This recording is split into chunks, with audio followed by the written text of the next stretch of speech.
Reform will be running this country. I mean, I hope I'm wrong, I do. Hope he's right. We know it started already. If we don't begin the tireless work now, we'll be running to catch up. The speed at which they will continue to break us apart. They're talking as if this is like the oncoming Nazis. If we don't prepare, we will never be ready for what's to come. It is so outrageously exaggerated. The words that come into my mind: safe, seen, and celebrated. Isn't it like treating people like kids? Bit of on my... I can smell My. Because over the years, I've seen some of the really gross appendages that have gone into her mouth. She's a slut. That's why she works well with Virgin Atlantic.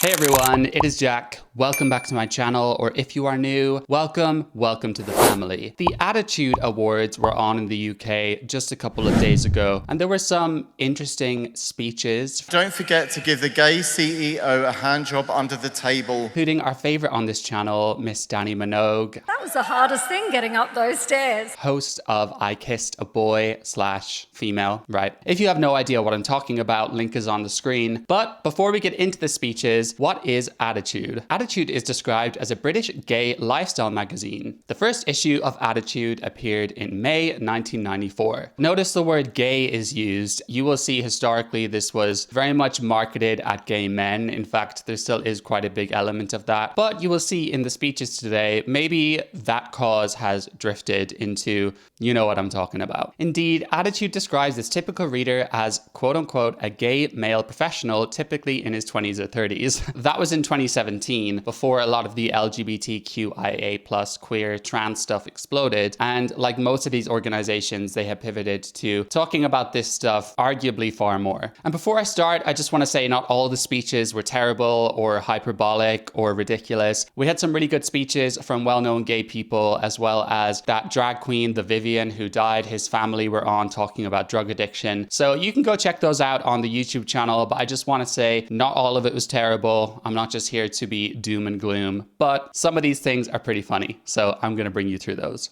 Let's go. A sensation that hurts most is seeing how sometimes as a community, we punch inwards. We alienate our own and we turn against ourselves, but we need to kick outwards. We must kick outwards. So this is some rhetoric that was used across a few speeches, and there's this dawning realization from the queer movement that actually not all gays are with them in what they believe in their arguments. A lot of gays are against transitioning children, are against men and women's sports, support feminists who are arguing for single-sex spaces, all very kind of common sense moral things in my opinion. You know, all of us think we're on the side of morality, right? And that's what they need to get into their heads. So I think they're realizing this is happening, and they're finding it more and more difficult to feel like it's just one community united in this cause on queerness and transness. And they don't really know what to do with all of these men who are drifting away. A lot of men who have drifted away, and many of whom are still in secret, because this award ceremony is supposed to be for all the community, right? They are finding it very hard to square that circle and how we can actually stay together. So they make them part of the enemy. But he does say we need to not kick inward, we need to kick outward, which I understand what he's saying there, but the rhetoric does seem a little bit on the violent side, do you think? We must be united to be able to stand against all that is being thrown against us, every single member of us all over the planet. They talk a lot about this too, but there really isn't that much being thrown at gay people aside from trying to trans them and, you know, getting rid of... actually, there is quite a lot from them, though. That's what I'm talking about. Removing the concept of same-sex attraction, saying trans men. You know the deal, right? You know it. In terms of outside the queer movement, I really just don't think in the UK, where we're going to focus on the UK here, I really don't think most people are bothered with gays, except maybe people in Islam, but they're not going to talk about that, are they? But I do like the way he said across the planet, because in my opinion, throughout all these speeches, there could be so much more of a focus on what gay rights are like in other countries where things are actually really serious. But a lot of this language is so alarmist when really I don't think we're under any immediate threat from Christian conservatives in the UK. We need to be allies for ourselves. within our own community. Now, it's a concept that takes a bit of thinking about as we seek allyship outside, but we can and we must be allies for each other. Now, for everyone in this room, can you just look around at your table, look at your neighbors, and just say, I got you. I got you. I'm here. I'm here. Nice. And we got this. Yeah, we got this. I don't even know what this thing is. My boyfriend got it for me, but it's cute, right? Yeah, so this is more of this kind of, we realize that there's people within our community, people like me, who disagree with a lot of these arguments. Doesn't make us evil, we just disagree. And we have an idea of what would be a better, more healthy gay community based on common sense. And he's trying to force team us together, right? So it's very interesting to see them kind of squirming, and they're finding themselves more and more unable to avoid this elephant in the room and the divide within the community. So the way that they're trying to do that is by kind of making a common enemy of the outside. And often on Instagram, if I reply to one of these crazy posts, I get people arguing with me, and they always say, the leopards will eat your face, they're coming for you next. They're just the same tired, overused, robotic, regurgitated arguments, of which I don't think they have any basis. You know, if we stop transing kids, they're really not going to start coming for me, are they? Right. Hey everyone, I hope you're enjoying this reaction to the Attitude Award speeches. And just a quick request that if you are not subscribed and you enjoy my channel and come back a lot, please subscribe. It's free. It will help push my videos out to as many people as possible. And if you're enjoying this, now's your time to like the video. Have you done it? Thank you. And with that said, let's get back into it. And we can't keep hiding our heads under the covers. Reform will be running this country. I mean, I hope I'm wrong, I do. Hope he's right. But I don't think I am. Now, as a community, we need to rally to protect everything we hold sacred. We need to ring fence and watertight all of our rights and liberties as they begin to decimate them and all that we've achieved and our daily... One thing I noticed with these two is that it's always so vague. It's like they're coming for us. They're going to take away what we've achieved, our rights. And I just think, can you be specific? The thing is, he can't, because if he actually looked into Reform's policies, they never talk about gays. They're never talking about getting rid of gay marriage. People tried to say that they have, because Nigel Farage, way back when the vote was on, he wasn't for it. But now it's kind of like Trump. He's like, it's done, it's over, we're not going to change that, fine. But really, they talk a bit about the trans stuff, and they don't agree with DEI policies and quotas. They agree with meritocracy, which in my view, I'm all for. I want to be given opportunities because of my ability, not because I'm gay. I can't stand how you can't just have an award ceremony. You know, I think this is a good idea, an award ceremony for gay people on things they've achieved. I'm all for that. Even if you want to include trans people, whatever. They can't just have an award ceremony and not bring in these really divisive political things into it. He's talking about unity and everything, even though he's aware there's all these gays who disagree with him. And a lot of those gays are going to vote for reform. So you're just alienating those people further. And really, I don't want to be lectured from an actor or a writer who's just stood up on a podium to accept a very C-class award on the dangers of Reform UK, because it's so alarmist, it's not realistic, and I'm sick of it. Departed have achieved from day one. Now listen. He's so chuffed with himself. It's already begun. If we look around this room, we know it's started already. If we don't begin the tireless work now, we'll be running to catch up. The speed at which they will continue to break us apart. They're talking as if this is like the oncoming Nazis. And the ironic thing is some of these things are happening, but it's always the other way around or to someone else. I mean, this is how Jewish people are feeling in the UK with these huge pro-Palestine protests, of which they're getting away with saying the most obscene things about eradicating Israel, globalize the Intifada, them actually being attacked. I can't remember when the last gay assassination was. I mean, I can remember Charlie Kirk. I can remember a Jewish person. I can remember many, many terror attacks by Islamists. I can't really think of many Christian conservatives assassinating gays, but he's talking as if that is what is coming. And also, they will be part, not necessarily him, I can't speak for him, but a lot of these people are part of the pro-Palestine movement, and they're contributing towards this fear that Jews have, and many of them thinking they should leave and move to Israel. It will be rapid, and it will blindside us, and it will be shocking. And I fear if we don't prepare, we will never be ready for what's to come. It's our time now. It is so outrageously exaggerated. Maybe I'm wrong, guys. Maybe Nigel Farage is going to come and put us into camps. I just think it's irresponsible as well to go up on stage and be that alarmist. I really don't believe he believes it to that degree. And it's like, be specific. What are you talking about? This is so vague. You're just saying it's coming, it's coming. What's coming? Truly. Because if it's not us, then who? Me. Okay, next. She's our ultimate ally and a true Aussie legend. Please welcome Dannii Minogue. Yes, she's my ultimate ally, right? Putting women on gay men's dating shows. But let's see what you have to say, Dannii. She looks really good. I have to say that. She always looks good. That was the hardest thing, getting up those stairs. Thank you so much for this award.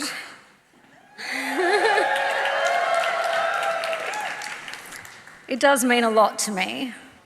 I've had incredible friends in the LGBTQIA+ community. I'm meeting many more incredible people I'd love to know how many of those intersex friends she has, right? along the way.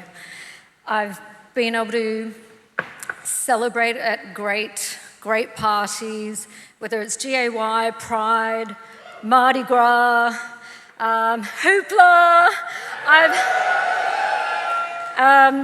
And it's been great to meet even more people tonight, so thanks for coming up and saying hi.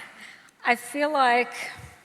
The sad thing about Dannii is that she actually has been a long-standing supporter of gays, way back when it wasn't fashionable. So I don't want to write her off completely. I think she really did mean that, and it did a lot of good, right? To have an icon support you like that, even when I think people in the media were trying to dissuade her of that because it might make her seem unpopular in a time when it wasn't as well accepted or fashionable, though that's changed immeasurably now. I think she is a good person. I just think, like many people, she's got lost in this empathy toxic spiral, and now that she's on that train, it's very hard for her to get off.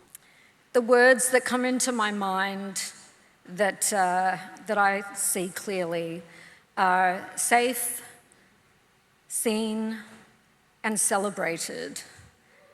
Isn't it like treating people like kids? Safe, seen, and celebrated. I don't know about you, but I would venture a guess that most of these people live in London. In general, being gay is very easy here. I really don't have any problems. And again, I don't want to keep bringing Muslims into this because I'm not going to try to scapegoat them here, but our population is growing. And that is something I worry about. Maybe I'll be wrong, but I don't even hear of gays being attacked. Maybe it's happening more than I know.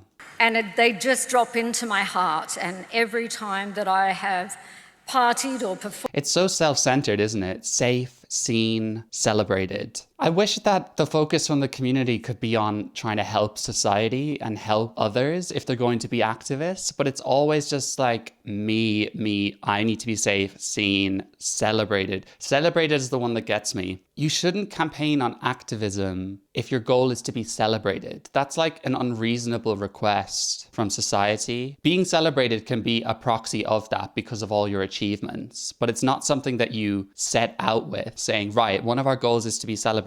And that just shows the kind of underpinning narcissism that has seeped into this whole community, that we constantly need this validation from the outside. And I do think a lot of the trans stuff has contributed to that because it all revolves around, you must believe in my belief system and you must keep saying you believe in it and uplift me to make me feel supported. Formed or worked with the community, my intention is that everyone feels safe, everyone feels seen, and everyone feels celebrated. I feel like this language is so 2020, you know? And I just want you to know that in return, I have always in your presence felt safe, felt seen, and been celebrated. So... I mean, I don't know if she's telling the truth there because she obviously got a barrage of highly objectionable comments due to her decision to put a female, or maybe not her decision, but her validation of putting a female on a gay male dating show. And she knows how many gay men were outraged by this. But I think for her, she's probably just like, what do I do with this? I don't know how to solve this issue, so I'm just gonna run away from it and not really talk about it. I love being part of the ripple effect, adding to the ripples in the pond, and I really feel like everybody is shining so bright tonight in their unique way. And I always feel like the ones that are willing to shine bright are very strong. And people who are strong will never dim anyone else's light in order to shine bright themselves. So keep that up. I love you so. Yeah, I mean, it's only dimming the lights of the people you agree with, Dannii, because we want to dim those lights, bitch. We want to turn off the trans activism light, okay? And say bye-bye for now, lock the door. I'm sorry, but I'm very happy to dim the lights on giving children puberty blockers. I'm very, very happy to do that. And we think you're dimming our lights by trying to rewrite what is same-sex attraction.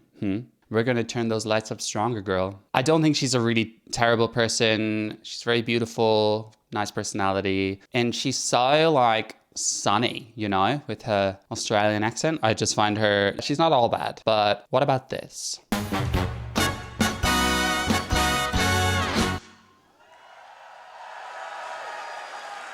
Ladies and gentlemen, give it up for my Pam's people dancers, Jet and Set. Sorry, I've just got a bit of cum on my... I can smell cum. My. So this woman introduced it and did some kind of very half-assed performance in this outfit that she can barely move in. And look, I'm not a prude. I'm all for a sexual innuendo and joke now and then. I think people have become a bit too sensitive to this stuff sometimes. And it is a gay award ceremony after all. And the culture has been known to be a bit more risque with their language and stuff like that. So I'm not going to be totally like, oh, Jesus, that's terrible. But I would like to see more representation, to use one of their terms, of what it means to be gay kind of without all that degenerate stuff. And if you're going to tell an innuendo, maybe don't open the whole show with that. And perhaps don't be as... It's the ones that are so blatantly vulgar that get to me. She's like, oh, I think I have some cum on my skirt. I mean, is she a guy? Is this a trans? Is this a drag queen? Maybe. Oh God, might be getting the sex pronouns wrong, but to just be so blatant, you better lube us up, girl, first, before you start talking about the cum. Like, we've barely even taken off yet, barely got it off the ground. But yeah, I don't think it's classy. And also what's interesting throughout all of this is that it's sponsored by Virgin Atlantic and Jaguar. And I just think, are those companies, Jaguar is probably not, but I wonder if those companies are sitting back thinking, this is like a bit much, but can we say that to them? Probably not. Have we got Virgin Atlantic cabin crew here? The sexiest, hottest whores of the airline. You're welcome. She just called the flight attendants of Virgin whores. So there you go. Let me hear you, Virgin. Yeah. BA don't have this uniform, okay? I mean, it's not a very slutty uniform, is it? What is she talking about? I love it. It's great to be back here in London, ladies and gentlemen. I'm pretty sure this is a woman. I just flew in from Miami, yes, on the Virgin Atlantic good night service.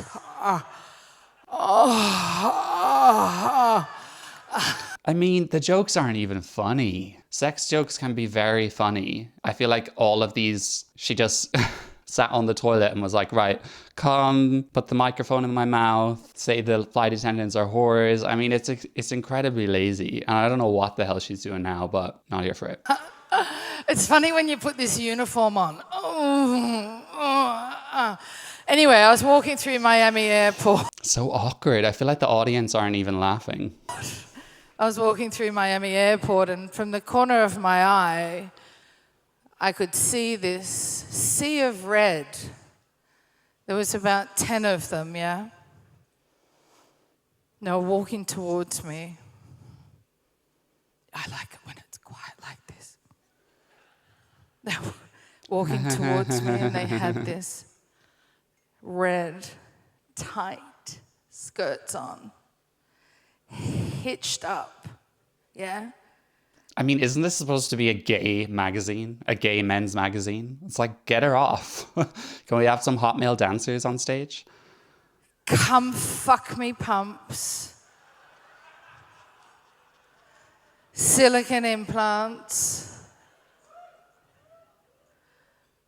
Cock-sucking coral lip gloss.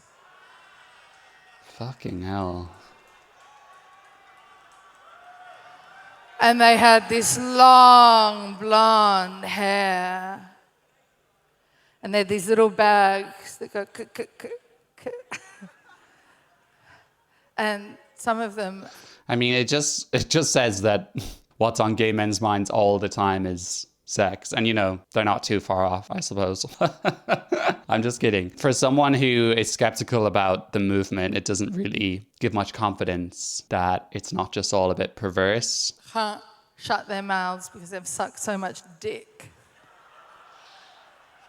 If you did this in a nightclub, that would be fine. But this is supposed to be an award ceremony of a magazine that's sponsored by Virgin Atlantic and Jaguar. I mean... And they walk through the terminal like this. Are you ready? No. They walk through the terminal like this. Long blonde hair, cocks. Some of them make noises like, ah. They walk through like this.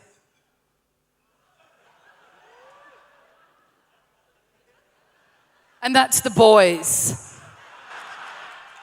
Virgin Atlantic! Can you give it up for Virgin Atlantic? I love you, Virgin. Thank you for having me. Virgin Atlantic crew are the most experienced crew in the world, if you know what I mean. They will come over the Atlantic. Ladies and gentlemen, thank you and good night. Wow. If I was Virgin Atlantic, I'd be pissed. I'd be like, Richard Branson, get in here. I said it all, right? But above all, that was just not funny. That was really lame and gross. Okay, next. And a night so big, it provides a platform from which to wrest the narrative from those who would celebrate a law about toilets or express surprise that encouraging folk to punch a trans person in the balls would result in arrest. Because tonight is a celebration. My God. I mean, fair enough to take a jibe at the women celebrating that a woman is a woman in law and their rights are protected. But you can see he's basically validating Graham Linehan's arrest. He's referring to Graham Linehan, who told some jokes about a trans woman being kicked in the balls in a toilet, and then he was arrested at Heathrow Airport. He's not even a UK citizen. He's an Irish citizen who lives in the US, and they still got 5 armed police officers to arrest a foreign national who did a tweet, a joke, a comedy writer doing a joke on Twitter. This guy should be very concerned about that, because babe, if we lose free speech, the tables will turn on you at some point. You know, I'm going to say something they say is they're going to come for you next, but I mean it. If we don't have free speech, you never know who's going to get into power. If you want the authorities to have the authority to arrest people for tweets, well then what happens when scary fascist Nigel Farage gets in, or worse? What about your tweets? So I'm really not here for that. A celebration of difference, awash with colour, light, love and laughter. A celebration of allyship, the friends and family who embrace the LGBTQ+ community and in so doing, often without realising, gift us acceptance, normalcy and nothing more or less than what everyone else is having. I'd like some normalcy. I don't think we have much of that these days. And if their success, our collective prosperity, so troubles a Trump, a Musk or a J.K. Rowling and the rest, well, that's free money really, isn't it? Oh, this is what annoys me so much, is that they put J.K. Rowling in the same camp as Trump or Elon Musk or like Putin. I think they did at Glastonbury Festival. It's so ridiculous. I honestly think if all these people are like, F you J.K. Rowling, F you reform, I would just not talk about them. I would just have a night to ourselves. But instead, it's like it's a rally for people praying for war. And they're warring against the author of the best-selling children's book on earth, apparently. You may have read elsewhere that following the pushback against diversity, equality and inclusion, DEI, from the orange man in the White House. DEI. I love that. Diversity, equality and inclusion, DEI. And those politically aligned here in the UK, that some 8 out of 10 advertisers have stepped away from LGBTQ media, at least according to the owner of an ailing alternative platform. He's like, people have stopped celebrating us and we're mad about it. Most people don't want random brands of clothes, of TVs or whatever to be shoving LGBTQIA+ down their throats all the time. It's possible to be safe, seen and heard without having that additional luxury. But again, it's always just very two-dimensional, these arguments. You know, he just says DEI, as though it's just a blanket good thing. And the left, the modern left, the woke left, not you old school leftists, obviously, which you always come at me in the comments for, but you know exactly what I mean. They are very good at these slogans like anti-fascist, diversity, equality, and inclusion. And then they can't understand that you can give something a name, but actually it can have the opposite effect. So I'm an anti-racist in that sense, but I feel like DEI is racist because it discriminates against white people. It is straight phobic because it gives people like me special advantages. It also infantilizes me and makes me think I need some leg up. So that's why I'm not for it. And I think the arguments are pretty sound at this point. Seeing Pam is always a terrifying experience because you just never know what's going to come out of her mouth, which makes sense because over the years, I've seen some of the really gross appendages that have gone into her mouth. She's a slut. That's why she works well with Virgin Atlantic.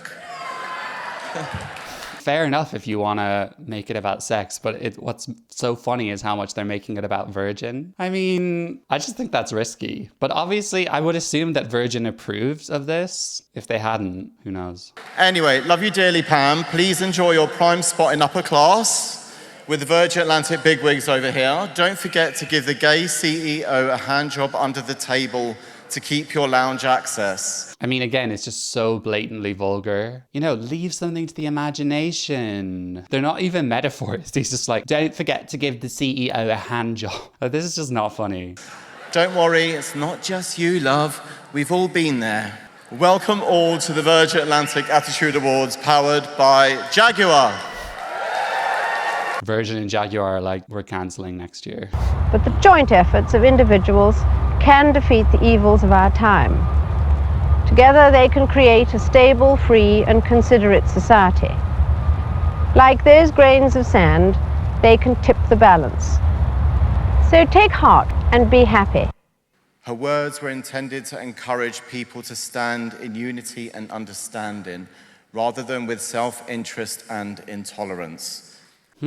So a few things here. One, I'm surprised they used a video of Queen Elizabeth because so much of the queer mob is anti-royalist and they talk about them being this white supremacist colonial power that's outdated and everything. Now, I don't really have a strong opinion on the royals, to be perfectly honest. But number two, he's basically saying we're anti people being self-interested, people who campaign for their own self-interest, said something along that line. Well, that's exactly what you guys do, bitch. Everything is just me, and the F with gender critical feminists or women who are like, no, get the penis out. So I think people have been more than considerate and tolerant of the excess demands the community continues to make. Sadly, they're as relevant now as they were then. It's really not true. He's talking about Section 28. We're seeing a very different thing these days. With reform on the rise and the racial tension that Farage and the imbalance that an often fake news-driven debate brings, right now it very much feels like we live in a disunited kingdom. Well, that's true. That's definitely true. It doesn't feel like a United Kingdom. It feels like a country of just loads of different countries living parallel lives, segregated lives. Again, it's just so vague. Farage and the fake news cycle. Well, can you at least point out a few things that are fake news? Because it's just this regurgitated form of arguing and it's so tired and it's so unintellectual, so uninspiring. But they can't really give examples because their arguments would actually fall apart faster if they did. There's an ominous shift happening in the UK. we are seeing a slide towards intolerance and the drip, drip, dripping of the poison of fascism, racism, and xenophobia. And it's infiltrating into society and manipulated by Yeah, Queers for Palestine, Islam, anti-Semitism, that's definitely happening. And it's just funny because some of the communities you're protecting really, I don't think, are going to be putting any money into LGBTQ plus initiatives if they do gain more power one day. self-serving politicians and far-right extremists who aim to twist and turn narratives to serve their quest for power and influence. I would just be like, mate, can we just like have a laugh and some Prosecco and celebrate being gay? You know, it's so like there is an ominous cloud coming to the UK. No one is safe. It's literally like that. And when I was younger, I was a fat, mixed-race gay boy on a council estate in Leicester. And, well, that's funny because I never thought that that would ever get me a round of applause. I thought that that was going to be the one thing that was going to hold me back for the rest of my life. And if I could have changed one thing, being fat, being mixed race, or being gay, it would have been to be not gay. Well, that's sad. And, you know, this is Gok Wan. I don't know if it's still on, but did that show How to Look Good Naked? His speech was not bad. It wasn't, you know, in my view, alarmist or problematic, whatever. You know, everything he said was fine. But just a funny thing is him describing him being fat as a child, obviously in a negative way. But we know the community is all about fat phobia these days, right? Without the support, I'm gonna fucking put this thing in my ear as well as my asshole, darlings. So that's a drag queen. You know, I'm not one for stereotyping, but I've never seen a woman get on stage and joke about putting things in her ass. Maybe about her vagina, that happens, though not as often. But the reason is because, you know, men need to get creative, right? Which is why they're probably not women. So I am so grateful for the support of every fucking homophobe.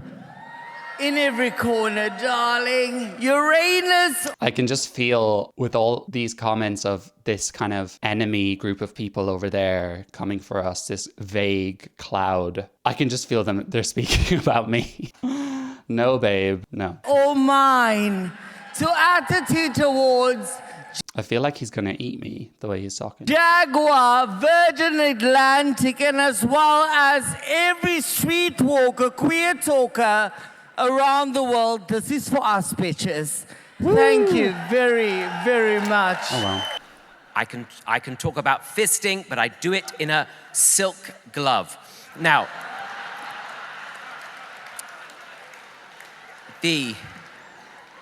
thank you again to Marks and Spencer's for their wonderful, wonderful range of gloves. Now,